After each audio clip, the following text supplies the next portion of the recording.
मेरे प्यार बच्चों, आज मैं आप लोगों को हिंदी का एक ऐसा वायरल पेपर बताने वाला हूं जो कि आपके एग्जाम में 100% यह पेपर छपने वाला है। कोड है मेरे प्यार बच्चों 801 एचबी कोड है मेरे प्यार बच्चों।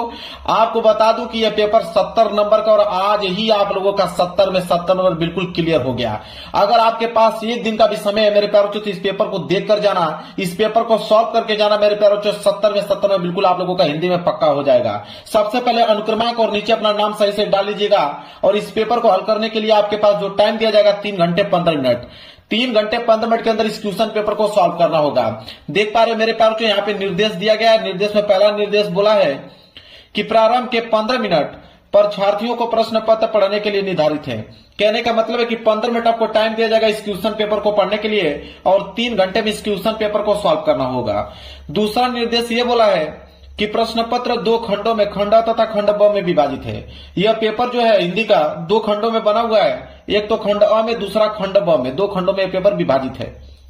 तीसरा निर्देश यह बोल रहा है कि प्रश्न पत्र के खंड अ में बहुविकल्पीय प्रश्न है जिसमें सही विकल्प का चयन करके OMR शीट पर नीले अथवा काले बॉल पॉइंट पेन से सही विकल्प वाले गोले को पूर्ण रूप से काला करें। कहने का मतलब है मेरे प्यारों की खंड अ में बहुविकल्पीय प्रश्न है। कितने बहुविकल्पीय प्रश्न पूछेगा? 20 बहुविकल्पीय प्रश्न पूछेगा। उनका उत्तर आपको OMR शीट पे देना होगा।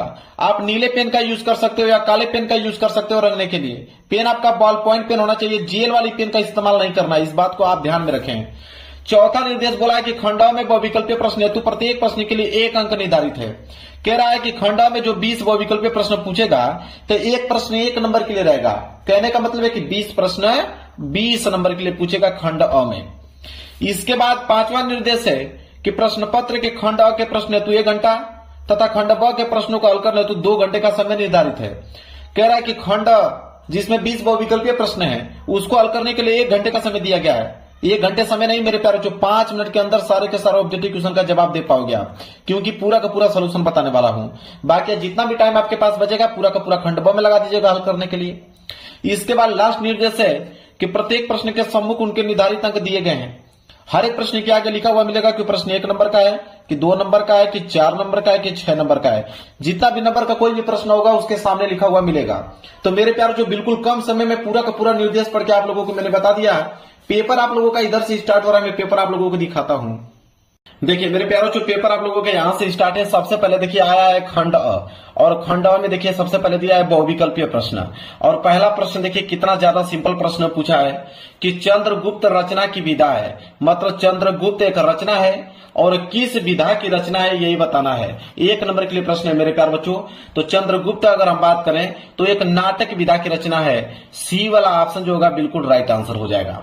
देखिए कितना सिंपल प्रश्न है। इस प्रश्न को कई बार मैं करा भी चुका हूं। ठीक है, प्रश्न नंबर दूसरा देख लीजिए क्या पूछा है कि दीप जले शंख बजे के लेखक हैं। दीप जले शंख बजे के लेखक कौन है? 1 नंबर के लिए भी प्रश्न है मेरे प्यार बच्चों। तो इनके जो लेखक हैं वह है आपके कन्हैया लाल मिश्र प्रभाकर जी। ए वाला ऑप्शन जो होगा बिल्कुल राइट आंसर हो जाएगा। दीप जले शंख बजे के लेखक कौन है? कन्हैया लाल मिश्र प्रभाकर जी। तीसरा प्रश्न देखिए क्या पूछा है कि शुक्लोत्तर युगीन के लेखक हैं। 1 नंबर के लिए प्रश्न है। कहने का मतलब है कि शुक्लोत्तर युग के लेखक इन चारों ऑप्शनों में से कौन है? तो वह है आपके उपेंद्र नाथ अस्क जी हैं। सी वाला ऑप्शन जो होगा बिल्कुल राइट आंसर हो जाएगा। इसी के साथ अगला प्रश्न है, चौथा प्रश्न, कि हजारी प्रसाद द्विवेदी लेखक हैं। 1 नंबर के लिए प्रश्न है। अब यहाँ पे रचना का नाम दिया हुआ है, बताना है कि किस रचना के लेखक हैं हजारी प्रसाद द्विवेदी जी। तो हजारी प्रसाद द्विवेदी जी जो हैं वो बाढ़ भट्ट की आत्मकथा के लेखक हैं। डी वाला ऑप्शन जो होगा बिल्कुल करेक्ट आंसर हो जाएगा। आगे बढ़ते हैं प्रश्न नंबर 5वें की तरफ। कह रहा है कि निम्नलिखित में से जयशंकर प्रसाद का नाटक नहीं है। 1 नंबर के लिए प्रश्न है। तो 4 ऑप्शन दिया गया है, बताना कि जयशंकर प्रसाद का नाटक इन चारों ऑप्शन में से कौन नहीं है? तो वह आपका अंधेर नगरी। डी वाला ऑप्शन जो होगा बिल्कुल राइट आंसर हो जाएगा। बाकी अजात शत्रु, ध्रुव स्वामी, स्कंदगुप्त, यह सब जयशंकर प्रसाद की रचनाएं हैं। इसके बाद एक क्वेश्चन नंबर 6 कि रीतिबद्ध काव्यधारा के कवि हैं। 1 नंबर के लिए प्रश्न है। तो रीतिबद्ध काव्यधारा के कवि इन चारों ऑप्शनों में से कौन है? वह है आपके भिखारी दास जी। सी वाला ऑप्शन जो होगा बिल्कुल राइट आंसर हो जाएगा। आगे बढ़ते हैं प्रश्न नंबर 7वां की तरफ। कह रहा है कि पद्माभरण के रचयिता हैं। 1 नंबर के लिए प्रश्न है। तो पद्माभरण के रचयिता इन चारों ऑप्शनों में से कौन है मेरे प्यारे बच्चों? तो पद से पद्माकर जी, इस तरह ट्रिक बनाकर आप याद कर सकते हो। 7वें का सी वाला ऑप्शन जो होगा बिल्कुल राइट आंसर हो जाएगा। चलिए आगे चलते हैं प्रश्न संख्या 8वें की तरफ। कह रहा है कि सूर्यकांत त्रिपाठी निराला की रचना है, 1 नंबर के लिए प्रश्न है। तो सूर्यकांत त्रिपाठी निराला की रचना इन चारों ऑप्शनों में से कौन है? तो वह है आपकी राम की शक्ति पूजा। राम की शक्ति पूजा जो है सूर्यकांत त्रिपाठी निराला जी की रचना है। प्रश्न संख्या 9 देख लीजिए। प्रयोगवादी कवि हैं, 1 नंबर के लिए प्रश्न है। तो प्रयोगवादी कवि हैं इन चारों ऑप्शनों में से कौन है? तो वह है आपके ऑप्शन नंबर पहला भारत भूषण अग्रवाल जी। ए वाला ऑप्शन जो होगा बिल्कुल राइट आंसर हो जाएगा। वही अगर हम बात करें प्रश्न संख्या 10वें की तरफ कि आंगन के पार द्वार के रचयिता हैं, 1 नंबर के लिए प्रश्न है। तो आंगन के पार द्वार के रचयिता इन चारों ऑप्शनों में से कौन है? वह है आपके ऑप्शन नंबर सी अज्ञे जी। सी वाला ऑप्शन जो होगा बिल्कुल राइट आंसर हो जाएगा। देखिए ऐसे ऐसे प्रश्न मेरे प्यारे बच्चों के 20 के 20 ऑब्जेक्टिव क्वेश्चन सही करके आओगे आप। प्रश्न संख्या 11 देखिए। करुण रस का स्थायी भाव है, 1 नंबर के लिए प्रश्न है। तो करुण रस का स्थायी भाव क्या होता है मेरे प्यारे बच्चों? शोक होता है। करुण रस का स्थायी भाव क्या होता है? शोक होता है। बी वाला ऑप्शन जो होगा बिल्कुल राइट आंसर हो जाएगा। वही अगर हम बात करते हैं प्रश्न संख्या 12 की तरफ, कह रहा है कि चरण कमल बंदो हरिराई में प्रयुक्त अलंकार है, 1 नंबर के लिए प्रश्न है। तो चरण कमल बंदो हरिराई में किस अलंकार का प्रयोग किया गया है? तो रूपक अलंकार का प्रयोग किया गया है। सी वाला ऑप्शन जो होगा बिल्कुल राइट आंसर हो जाएगा। अगला प्रश्न है प्रश्न संख्या 13 कि रोला छंद के प्रत्येक चरण में कितनी मात्राएं होती हैं, 1 नंबर के लिए प्रश्न है। तो रोला छंद के प्रत्येक चरण में कितनी मात्राएं होती हैं? तो मेरे प्यारों से 24 मात्राएं होती हैं, इसलिए ए वाला ऑप्शन जो होगा बिल्कुल राइट आंसर हो जाएगा। आगे बढ़ते हैं अगला प्रश्न प्रश्न संख्या 14 कह रहा है कि अभ्यागत शब्द में उपसर्ग है, 1 नंबर के लिए प्रश्न है। तो अभ्यागत शब्द में अगर उपसर्ग की बात करें तो अभिधन आगत होगा। तो अभी जो आगे जुड़ता है उसको उपसर्ग कहते हैं। तो अभी का मतलब डी वाला ऑप्शन जो होगा बिल्कुल राइट आंसर हो जाएगा। आगे चलिए प्रश्न संख्या 15 कह रहा है कि नील कमल में समास है, 1 नंबर के लिए प्रश्न है। तो नील कमल में समास है कर्मधारय समास। सी वाला ऑप्शन जो होगा बिल्कुल करेक्ट आंसर हो जाएगा। तो 15 का सी जो है बिल्कुल राइट आंसर हो जाएगा। चलिए अगला प्रश्न देखते हैं प्रश्न संख्या 16 कह रहा है कि योगी शब्द का तद्भव शब्द होगा, 1 नंबर के लिए प्रश्न है। तो योगी शब्द का अगर हम तद्भव की बात करें तो योगी का जोगी होगा, मतलब ए वाला ऑप्शन जो होगा बिल्कुल राइट आंसर हो जाएगा। प्रश्न संख्या 17 युष्मत शब्द की अगर हम सप्तमी विभक्ति एक वचन का रूप देखेंगे तो क्या होगा? तो युष्मत शब्द का अगर हम सप्तमी विभक्ति एक वचन का रूप देखेंगे तो होगा त्वयी। क्या हो जाएगा? त्वयी हो जाएगा। सी वाला ऑप्शन जो होगा बिल्कुल राइट आंसर हो जाएगा। प्रश्न संख्या 18 है कि रचना के आधार पर वाक्य के कितने भेद होते हैं, 1 नंबर के लिए प्रश्न है। तो रचना के आधार पर अगर वाक्य का भेद देखें तो 3 भेद होते हैं रचना के आधार पर। 3 का मतलब बी वाला ऑप्शन जो होगा बिल्कुल राइट आंसर हो जाएगा। 18 का बी जो है बिल्कुल करेक्ट आंसर। अगला प्रश्न है प्रश्न संख्या 19 कि भाववाच्य में प्रधानता होती है, 1 नंबर के लिए प्रश्न है। तो भाववाच्य में जो प्रधानता होती है वो क्रिया की होती है, किसकी? क्रिया की। सी वाला ऑप्शन जो होगा बिल्कुल राइट आंसर हो जाएगा। लास्ट प्रश्न है 20वां प्रश्न बहुविकल्पीय का कि अविकारी शब्द है, 1 नंबर के लिए प्रश्न है। तो अविकारी शब्द इन चारों ऑप्शन में से कौन है? यथासंभव। सी वाला ऑप्शन जो होगा बिल्कुल राइट आंसर हो जाएगा। अब मेरे प्यारों बच्चों मैंने 20 बहुविकल्पीय प्रश्नों का जवाब तुरंत बता दिया और आप याद कर लीजिए और 20 के 20 ऑब्जेक्टिव क्वेश्चन बिल्कुल आप लोगों को सही करके आना है। इसके बाद कहानी स्टार्ट होगी खंड ब की। खंड ब दिया है, खंड ब में आपके वर्णात्मक प्रश्न रहेंगे।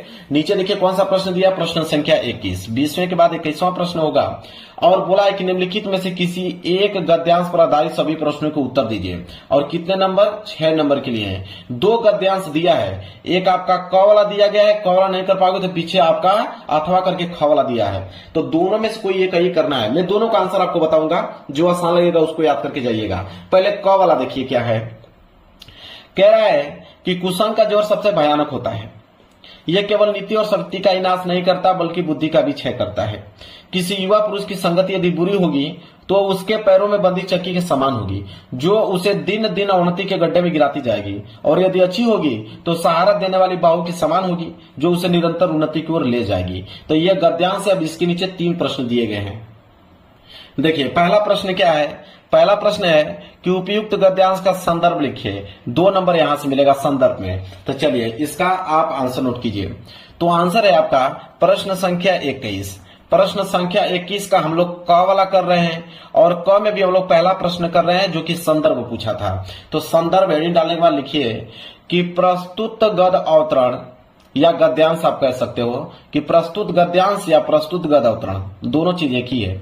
तो प्रस्तुत गद्यांश आचार्य रामचंद्र शुक्ल द्वारा लिखित एवं हमारी पाठ्य पुस्तक हिंदी के गद्य खंड में संकलित मित्रता नामक निबंध से अवतरित है। मेरे प्यारे बच्चों, ये मित्रता चैप्टर से लिया गया है गद्यांश, और इसके लेखक जो हैं वो कौन है? आचार्य रामचंद्र शुक्ल जी हैं। बस 2 ही पॉइंट लिखना होता है संदर्भ में कि किस चैप्टर से लिया गया है और उसके लेखक कौन है। 2 पॉइंट लिख दोगे 2 नंबर आपको मिल जाएगा। इसके बाद दूसरा प्रश्न देखेंगे। दूसरा प्रश्न है कि गद्यांश के रेखांकित अंश की व्याख्या कीजिए। 2 नंबर मिलेगा। व्याख्या बताना है, जहां तक अंडरलाइन किया गया था मैं दिखाता हूं आप लोगों को।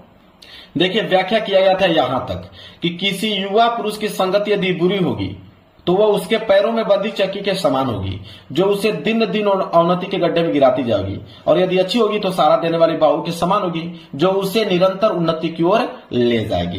क्लियर है? अब इसका हमें बताना है व्याख्या। इस रेखांकित अंश का व्याख्या बताना है। चलिए नोट कीजिए व्याख्या कैसे लिखेंगे। नोट कीजिए दूसरा का लिखेंगे कि मानव जीवन में युवा अवस्था सर्वाधिक महत्वपूर्ण होती है। कुसंगति किसी युवा मनुष्य की सारी प्रगति को उसी तरह रोक लेती है जिस तरह पैर में बंधा हुआ भारी पत्थर किसी व्यक्ति को आगे नहीं बढ़ने देता, प्रायः उसे गिरा देता है। इसी प्रकार कुसंगति में लिप्त मनुष्य का पतन होने लगता है और वह दिन प्रतिदिन पतन के मार्ग पर अग्रसर होता रहता है। इसके विपरीत अच्छी संगति हमारे लिए एक ऐसी सुदृढ़ बाह अर्थात सहारा होती है जो हमें गिरने नहीं देती, अपितु उन्नति के पथ पर निरंतर आगे बढ़ाती है और जीवन को शुद्ध, सात्विक तथा उन्नत बनाती है। यह हो गया उस रेखांकित अंश की व्याख्या। इतना आपको लिखना है, तब जाके 2 नंबर आप लोगों को मिलेगा। इसके बाद एक प्रश्न और बचा है। देखिए, एक प्रश्न और है, तीसरा है, कह रहा है कि सुदृढ़ बाहु का अर्थ है, 2 नंबर इसमें मिलेगा कि सुदृढ़ बाहु का क्या अर्थ है। तो सुदृढ़ बाहु का अर्थ है मजबूत सहारा। यहां से 2 नंबर आप लोगों को मिल गया। 3 प्रश्न, तीनों प्रश्नों का मैंने उत्तर बता दिया आप लोगों को। अगर ये प्रश्न नहीं करना चाहते हो क वाला, तो अथवा करके आपको ख वाला दिया है, आप ख वाला कर सकते हो। मैं इसका भी आप लोगों को सलूशन बताऊंगा। ख वाला है कि हिंदी में प्रगतिशील साहित्य का निर्माण हो रहा है। उसके निर्माता यह समझ रहे हैं कि उनके साहित्य में भविष्य का गौरव निहित है, पर कुछ ही समय के बाद उनका यह साहित्य भी अतीत का स्मारक बन जाएगा और आज जो तरुण है वह वृद्ध होकर अतीत के गौरव का स्वप्न देखेंगे। उनके स्थान में तरुणों का फिर दूसरा दल आ जाएगा जो भविष्य का स्वप्न देखेगा। दोनों के ही स्वप्न सुखद होते हैं क्योंकि दूर के जो ढोल है वो सुहावने होते हैं। ठीक है, इसके नीचे भी 3 प्रश्न है। पहला, प्रस्तुत गद्यांश का संदर्भ लिखिए 2 नंबर। तो चलिए अथवा वाला देखते हैं, इसका सलूशन देखिए। अथवा और यहाँ पे ख, सबसे पहला प्रश्न संदर्भ पूछा था, हेडिंग डाल के नोट कीजिए कि प्रस्तुत गद्यांश हमारी पाठ्य पुस्तक हिंदी के गद्य खंड में संकलित क्या लिखूं निबंध से उद्धृत है और इसके लेखक कौन है? श्री पदुमलाल पूनालाल बख्शी जी हैं। ठीक है, मतलब क्या लिखूं कि इस चैप्टर से लिया गया है। चैप्टर का नाम क्या है? क्या लिखूं, और इसके लेखक कौन है? श्री पद्मलाल पूनालाल बख्शी जी हैं। बस इतना ही पॉइंट आपको लिखना है। इसके बाद आ जाइए दूसरे प्रश्न की तरफ। कह रहा है कि गद्यांश के रेखांकित अंश की व्याख्या कीजिए, 2 नंबर मिलेगा। जहां तक अंडरलाइन किया गया है, तो अंडरलाइन देखिए यहां से लेकर और यहां तक किया गया है कि हिंदी में प्रगतिशील साहित्य का निर्माण हो रहा है। उसके निर्माता यह समझ रहे हैं कि उनके साहित्य में भविष्य का गौरव निहित है, पर कुछ ही समय के बाद उनका यह साहित्य भी अतीत का स्मारक बन जाएगा और आज जो तरुण है वह वृद्ध होकर अतीत के गौरव का स्वप्न देखेंगे। इसका हमें बताना है मेरे प्यारे बच्चों व्याख्या। तो चलिए इसका व्याख्या कैसे लिखेंगे नोट कीजिए। तो दूसरा प्रश्न, उसका व्याख्या हेडिंग डाल के लिखिए कि विद्वान लेखक श्री बख्शी जी की साहित्यिक सुधार की प्रक्रिया पर प्रकाश डालते हुए कहते हैं कि युवा साहित्यकार वर्तमान में भूत और भविष्य का समन्वय करते हुए यह सोचकर प्रगतिवादी साहित्य की रचना कर रहे हैं क्योंकि उनके साहित्य में भविष्य के गौरव का वर्णन किया गया है। अतः भविष्य में उसमें सुधार की आवश्यकता नहीं होगी, किंतु कुछ समय पश्चात ही उनके सोचे कि यह भव्य इमारत धराशायी हो जाएगी और आज के ये युवा लेखक भी एक दिन वृद्ध होकर अतीत का गुणगान करेंगे और उस समय के जो युवा साहित्यकार होंगे वे वर्तमान से असंतुष्ट होकर कोई और नया साहित्य रचने लगेंगे। यह उस रेखांकित अंश का व्याख्या हो गया। एक प्रश्न और नीचे दिया गया है, तीसरा वाला, कि प्रस्तुत गद्यांश में प्रगतिशीलता से क्या तात्पर्य है। 2 नंबर इसमें मिलेगा। तो चलिए इसका आंसर आप लिखिए। तीसरे का आंसर इसका होगा कि प्रगतिशील साहित्य निर्माता यह समझकर साहित्य निर्माण कर रहे हैं कि उनके साहित्य में भविष्य का गौरव जो है वह निहित है। तो 3 प्रश्न इसका भी मैंने बता दिया। तो मैंने क और ख दोनों बता दिया। अब जो आसान लगा होगा उसको याद करके जाइएगा। इसके बाद आएगा प्रश्न संख्या 22। प्रश्न संख्या 22 है कि निम्नलिखित में से किसी एक पद्यांश पर आधारित सभी प्रश्नों के उत्तर दीजिए। अभी हमने ऊपर गद्यांश देखा, अब यह आ गया पद्यांश। और पद्यांश भी 6 नंबर के लिए होता है, क्योंकि इसके नीचे भी 3 प्रश्न होते हैं। इसमें भी 2 हो, एक आपका क वाला है, क वाला नहीं कर पाओगे तो अथवा करके नीचे ख वाला दिया है। तो मैं तो आंसर दोनों को बताने वाला हूं। तो पहले क वाला देखिए क्या है। कह रहा है कि गोरज बिराजे भाल लही बनमाल, आगे गैया प्याछे ग्वाल, गावे मृदु बानीरी, तेसी धुनी बांसुरी की मधुर मधुर जैसी, बंक चितवनी मंद मंद मुस्कानी री, कदम पिटप के निकट तटनी के तट, अटा चढ़ी चाही पीत पट फहरानी री, रस बरसावे तन तपनी बुझावे नैन, प्राणनी रिझावे वह आवे रस खानी री। ठीक है, यह आपका मेरे प्यारों को पद्यांश दिया हुआ है।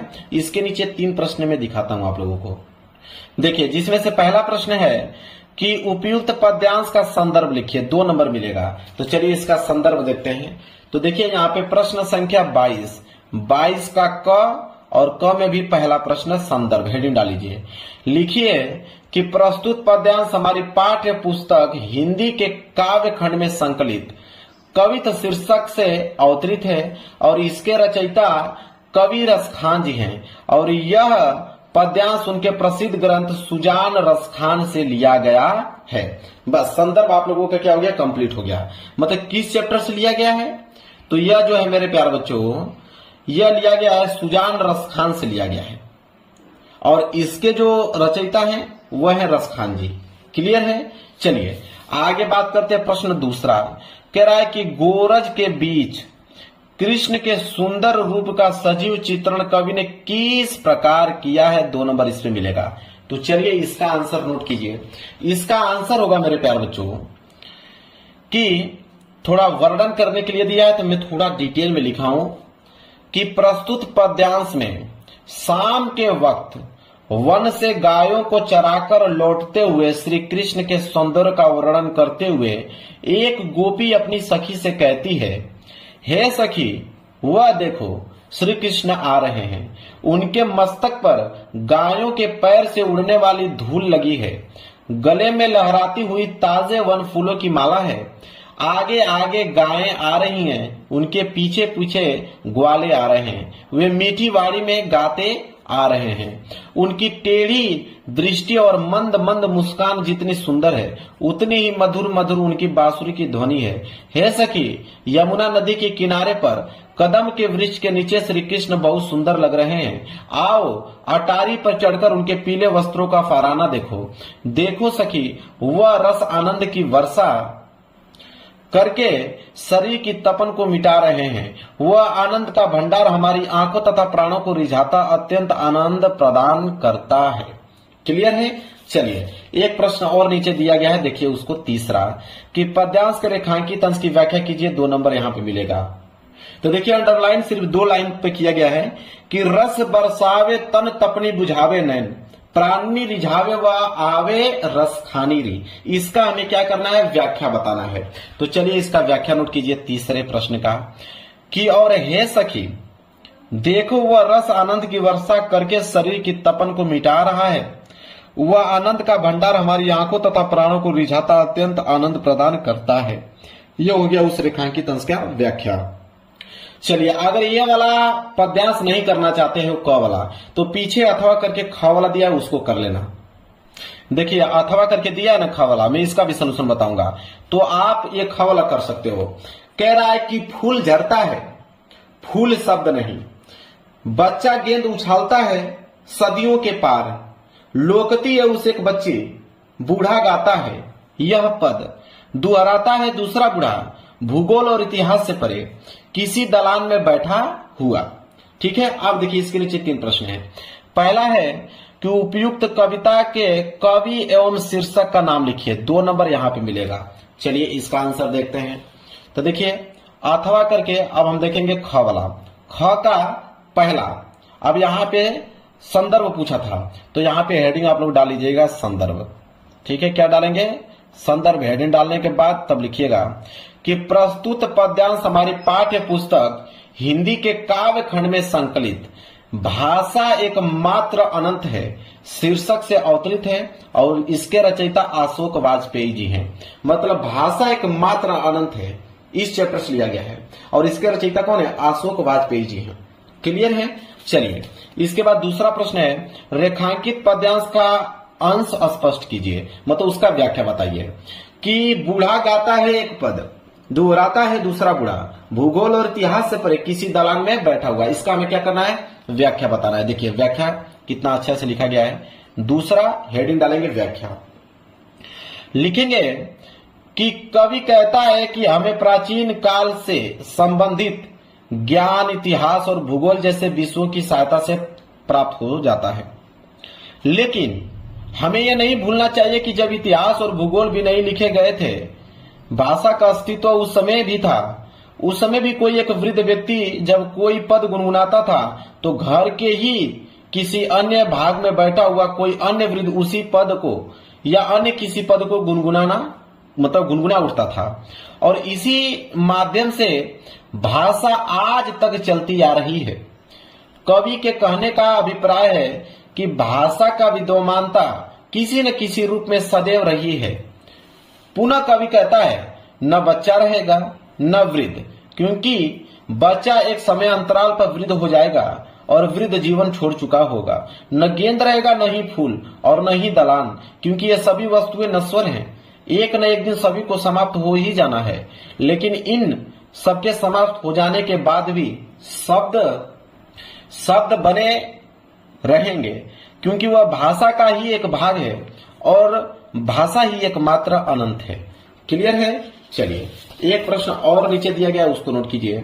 कह रहा है कि कवि पद्यांश में किसकी विशेषता बता रहा है? 2 नंबर इसमें मिलेगा। तो चलिए देखते हैं। तो इसका आंसर नोट कीजिए। तीसरे का लिखेंगे कि प्रस्तुत पद्यांश में कवि ने प्रकृति की अन्य सभी वस्तुओं को नश्वर मानते हुए भाषा को एकमात्र अनंत मतलब अमर बताया है। क्लियर है? चलिए तो मैंने दोनों प्रश्नों का उत्तर बता दिया, क और ख। अब जो आसान लगा होगा उसको याद करके जाइएगा। इसके बाद आएगा प्रश्न संख्या 23। प्रश्न संख्या 23 क्या है? कह रहा है कि नीचे दिए गए संस्कृत गद्यांशों में से किसी एक का संदर्भ सहित हिंदी में अनुवाद कीजिए। अब संस्कृत का गद्यांश आ गया। संस्कृत का गद्यांश 5 नंबर के लिए पूछा है।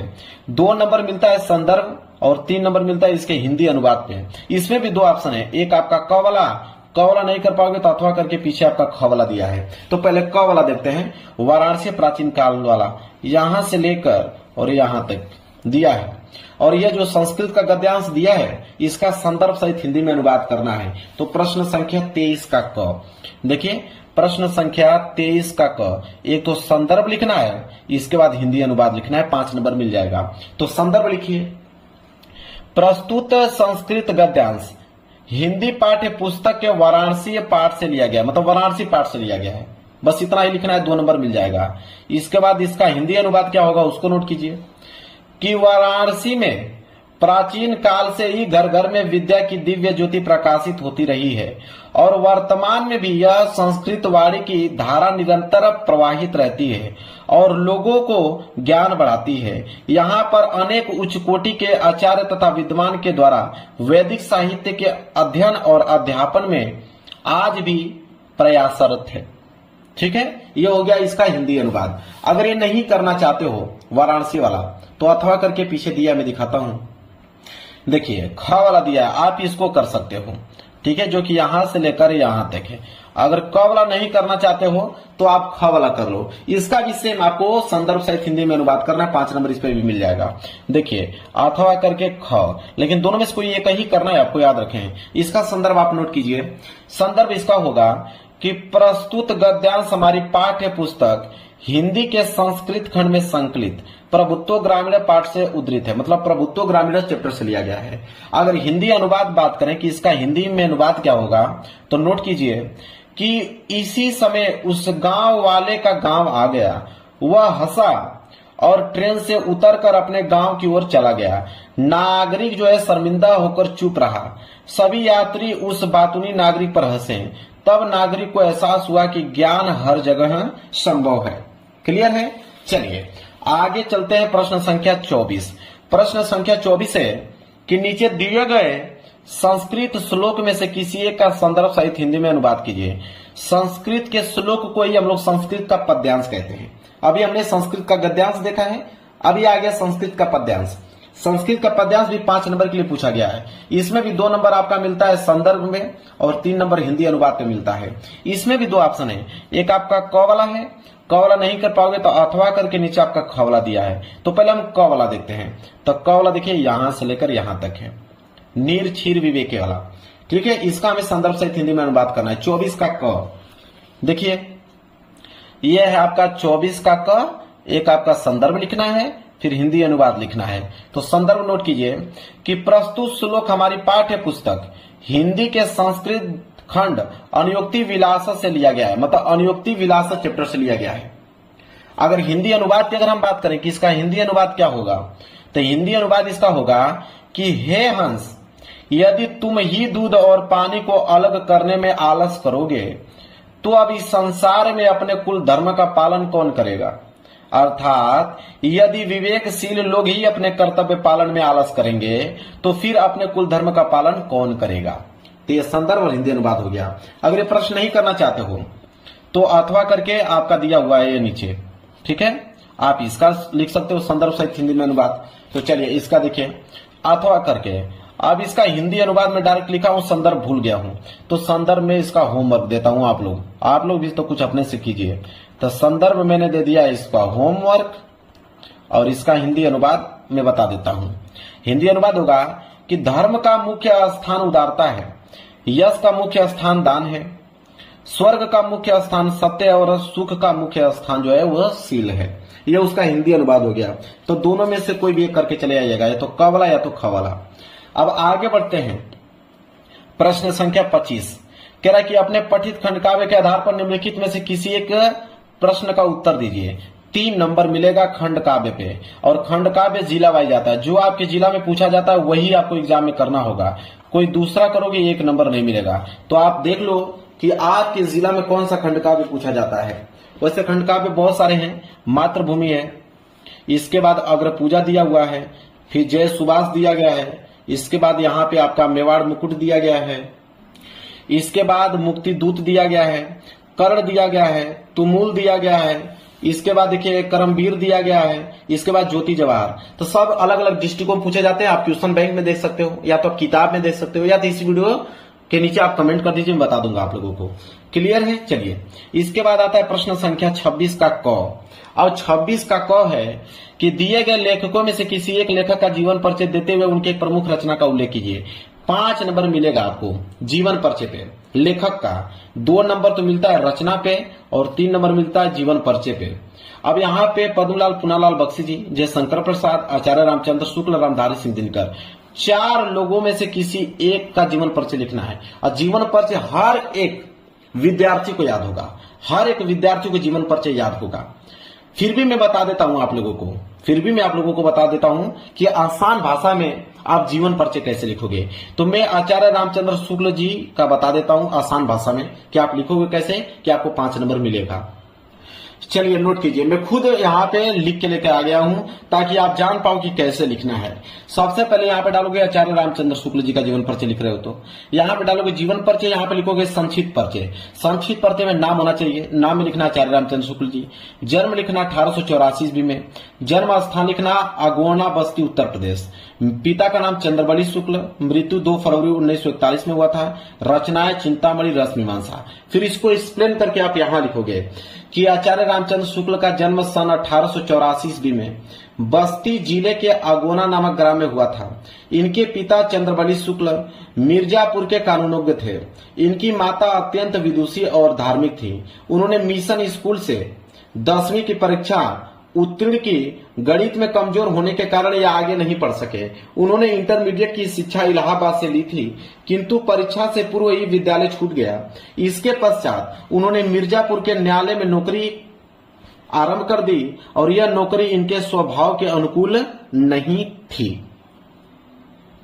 फिर लिखिएगा आगे कि अतः यह मिर्जापुर के मिशन स्कूल में चित्रकला के अध्यापक हो गए। अध्यापक का कार्य करते हुए उन्होंने अनेक कहानी, कविता, निबंध, नाटक आदि की रचना की। कुछ समय पश्चात इनकी नियुक्ति काशी हिंदू विश्वविद्यालय में हिंदी के विभाग के प्राध्यापक के रूप में हो गया और उनकी मृत्यु 2 फरवरी सन 1941 ईस्वी को स्वर्गवास हो गए। रचनाएं चिंतामणि रस मीमांसा। ऐसे मेरे प्यारे बच्चों आप लोगों को लिखना है यहाँ पे जीवन परिचय, तब जाके आप लोगों को 5 नंबर मिलेगा। चलिए अब हम देखेंगे 26 का ख कि निम्नलिखित कवियों में से किसी एक कवि का जीवन परिचय देते हुए उनकी प्रमुख रचना का उल्लेख कीजिए। अब कवि का जीवन परिचय आ गया। कवि का जीवन परिचय भी 5 नंबर के लिए पूछा जाता है। 2 नंबर रचना पे, 3 नंबर जीवन परिचय पे। यहाँ पे भी आपका तुलसीदास, मैथिली शरण गुप्त जी, सुमित्रानंद पंत जी, अशोक वाजपेयी, 4 ऑप्शन आपके पास है। फिर भी मैं आप लोगों को बता देता हूं सुमित्रानंद पंत जी का कि आसान भाषा में आप जीवन परिचय सुमित्रानंद पंत जी का कैसे लिखोगे। चलिए नोट कीजिए कैसे लिखेंगे। सुमित्रानंद पंत यहाँ ऊपर हेडिंग डालोगे, लिखोगे जीवन परिचय। संक्षिप्त परिचय में लिखेगा नाम सुमित्रानंद पंत, जन्म स्थान कौसानी 1900 ईस्वी में, पिता पंडित गंगादत्त पंत, मृत्यु सन 1977 ईस्वी में, रचनाएं पल्लव चिदम्बरा। लिखोगे कैसे कि सुमित्रानंद पंत का जन्म सन 1900 ईस्वी को उत्तराखंड के कौसानी नामक ग्राम में हुआ था। जन्म के कुछ घंटे बाद ही इनकी मां का निधन हो गया, जिसके कारण इनकी दादी ने इनका पालन पोषण किया। 7 वर्ष की अवस्था में ही उन्होंने यहाँ पे छंद की रचना कर दिया। इनके बचपन का नाम गुसाई दत्त था। उच्च कक्षा में प्रवेश करने के लिए जब अल्मोड़ा गए तो उन्होंने अपना नाम बदलकर सुमित्रानंद पंत रखा। इसके बाद म्योर सेंट्रल कॉलेज इलाहाबाद में प्रवेश लिया और इनका निधन 1977 ईस्वी को हुआ। रचनाएं पल्लव चिदम्बरा लोकायतन। देखिए कितना आसान भाषा में कम शब्दों में लिख दिए हैं। एग्जामिनर पूरा का पूरा नंबर आप लोगों को 5 नंबर दे देगा। इसके बाद अगला प्रश्न है देखिए क्या, प्रश्न संख्या 27। प्रश्न संख्या 27 है कि अपनी पाठ्य पुस्तक में से कंठस्थ को एक श्लोक लिखिए जो इस प्रश्न पत्र में न आया हो। 2 नंबर का श्लोक लिखना है जो इस पेपर में न आया हो। तो चलिए मैं श्लोक आप लोगों को बता देता हूं कि कौन सा श्लोक आप लिखोगे। देखिए श्लोक नोट कीजिए प्रश्न संख्या 27 का कि बंधम मरणम वापी जयो वापी पराजया अव्यत्र सम वीर वीर भाव ही वीरता। ठीक है, बस देखिए 2 लाइन का आप यहाँ पे पोयम लिख दीजिए, 2 नंबर आप लोगों को मिल जाएगा। आगे है प्रश्न संख्या 28 कि अपने मोहल्ले की नलियों की समुचित सफाई के लिए नगर निगम स्वास्थ्य अधिकारी को पत्र लिखे कि अगर आपके मोहल्ले में गंदगी फैली हुई है, ठीक है, नालियां जो हैं वो सफाई नहीं हो रही हैं, उसके वजह से काफी बीमारी फैल रही है, तो आप नगर निगम अधिकारी को कैसे पत्र लिखोगे। 4 नंबर मिलेगा आपको। तो नोट कीजिए प्रश्न संख्या 28। सबसे पहले आप डालोगे सेवा में, इसके बाद कमा लगाओगे, फिर लिखोगे श्रीमान स्वास्थ्य अधिकारी, क्योंकि स्वास्थ्य अधिकारी को लिख रहे हो। फिर विषय किसके बारे में लिख रहे हो, तो मोहल्ले की सफाई हेतु आवेदन पत्र। फिर लिखोगे महोदय, फिर कामा लगाओगे, फिर नीचे से लिखना प्रारंभ करोगे कि सविनय निवेदन है कि दौलतगंज की नलियों में नियमानुसार सफाई की उचित व्यवस्था न होने के कारण मच्छरों या मक्खियों का प्रकोप है। फलस्वरूप कॉलोनी के लोगों में बीमारी फैलने का भय है। अतः आपसे प्रार्थना है कि नालियों की सफाई की उचित व्यवस्था कराने एवं कीटनाशक दवाइयों की छिड़काव कराने की शीघ्र व्यवस्था करने की कृपया करें। इसके लिए हम सब आपके आभारी रहेंगे। यहाँ पे लिखिएगा धन्यवाद, यहाँ पे डेट लिख दीजिएगा, अवधि में अपना नाम मेंशन कर दीजिएगा। लेकिन नाम एग्जाम में नहीं लिखना होता है, तो आप कुछ भी लिख सकते हो, आपका ख ग लिख सकते हो, इस तरह लिख सकते हो। इसके बाद यहाँ पे अपना एड्रेस लिख लेना है। ठीक है, समझ में आ गया आप लोगों को। यहां से 4 नंबर आप लोगों को क्लियर हो गया। प्रश्न संख्या 29 कह रहा निम्नलिखित में से किन्हीं 2 प्रश्नों के उत्तर संस्कृत में दीजिए, 2 नंबर मिलेगा। अब यहाँ पे पहला, दूसरा, तीसरा, चौथा 4 क्वेश्चन है। 4 क्वेश्चन में से किसी 2 ही प्रश्नों का उत्तर आपको देना है। तो मैं एक दूसरे का बता देता हूँ, वीर किन पूजते का बता देता हूँ, फिर चंद्रशेखर सोनाम किम अवदत इसका बता देता हूँ। 2 नंबर आप लोगों को मिल जाएगा। नोट कीजिए, देखिए वीर केन पूजते, इसका उत्तर होगा वीर वीरेन पूजते। एक था चंद्रशेखर सोनाम किम अवदत्त, इसका उत्तर होगा आजाद अवदत्त। क्लियर है, 2 नंबर मिल गया, 1 नंबर यहां से 1 नंबर यहां से। चलिए आगे बात करते हैं। अगला प्रश्न है और लास्ट प्रश्न है इस पेपर का 30वां कि निम्नलिखित में से किसी एक विषय पर निबंध लिखिए, 7 नंबर मिलेगा। निबंध बिल्कुल आसान भाषा में आप लोगों को लिखना है ताकि एग्जामिनर पढ़े तुरंत नंबर दे दे। आपके पास ऑप्शन है, पहला आतंकवाद का कारण और निवारण पे, दूसरा है देश प्रेम पे, तीसरा है विज्ञान वरदान या अभिशाप, चौथा है विद्यार्थी जीवन में खेल का महत्व। अब 4 में से किसी एक विषय पर निबंध लिखना है। मैं देश प्रेम पे लिख के आप लोगों को निबंध बता देता हूं बिल्कुल आसान भाषा में। देखिए आप डालोगे देश प्रेम हेडिंग, फिर लिखोगे रूपरेखा। रूपरेखा में आप 5 हेडिंग डालोगे, एक प्रस्तावना, एक स्वदेश का अर्थ, एक स्वदेश प्रेम का वास्तविक स्वरूप, इसके बाद एक डालोगे स्वदेश प्रेम के उदाहरण, इसके बाद उपसंहार। 5 हेडिंग में पूरा का पूरा मेंशन आप लोगों को कर देना है। पहला हेडिंग डालोगे प्रस्तावना, लिखोगे कि माता और जन्मभूमि की गरिमा स्वर्ग से ही बढ़कर है। जिस धरती की गोद में हमारे शरीर का पालन पोषण हुआ है उसके प्रति लगाव होना स्वाभाविक है। अपने देश के लिए हमें कुछ न कुछ त्याग अवश्य करना चाहिए। सच्चा सुख और उसी मनुष्य को मिलता है जिसके हृदय में देश का प्रेम सागर लहराया करता है। ये आपको प्रस्तावना में इतना मेंशन कर देना है। इसके बाद अगली हेडिंग रहेगी स्वदेश प्रेम का अर्थ। लिखोगे कि स्वदेश प्रेम से तात्पर्य देश के लिए मर मिटना ही नहीं बल्कि अपनी सेवा द्वारा देश की आर्थिक, सामाजिक, सांस्कृतिक आदि विभिन्न पक्षों का विकास करना भी है। इसे प्रत्येक कार्य जिससे स्वदेश का हित होता है स्वदेश प्रेम का प्रतीक है। जो व्यक्ति जिस पद पर है यदि वह वहां पर देश के हित का काम करे तो देश उन्नति भी होगा। इसके बाद अगली हेडिंग रहेगी स्वदेश प्रेम का वास्तविक स्वरूप। लिखोगे कि स्वदेश प्रेम हमें अपने देश को आगे बढ़ाने तथा दूसरे देशों से अपनी रक्षा करने के लिए दल का काम करता है। वह हमें त्याग एवं बलिदान का पाठ पढ़ाता है। देश की सुरक्षा के साथ वहां की सामाजिक एवं सांस्कृतिक सुरक्षा की ओर ध्यान दिलाता है। इसके बाद आप लास्ट हेडिंग डालोगे उपसंहार। लिखोगे आज हमारे देश में स्वतंत्र है, आज हमारे देश में स्वतंत्रता है। सदियों गुलामी के बाद हमें आजादी मिली है। हमें इस आजादी को अपने आने वाली पीढ़ियों के लिए सुख और समृद्धि का स्रोत बनाना चाहिए। यह तभी संभव है जब प्रत्येक नागरिक में स्वदेश प्रेम की भावना जाए जिससे हमें आजाद सदियों तक रह सके। देखिए ये भी लिखा गया है, 7 नंबर इस पे भी मिला है। ऐसे लिखोगे 7 नंबर आप लोगों को भी पेपर में मिलने वाला है। तो देखिए मेरे प्यार बच्चों, पूरा का पूरा इस पेपर का मैंने सोल्यूशन आप लोगों को बेहद अच्छे ढंग से और सरल तरीके से मैंने बता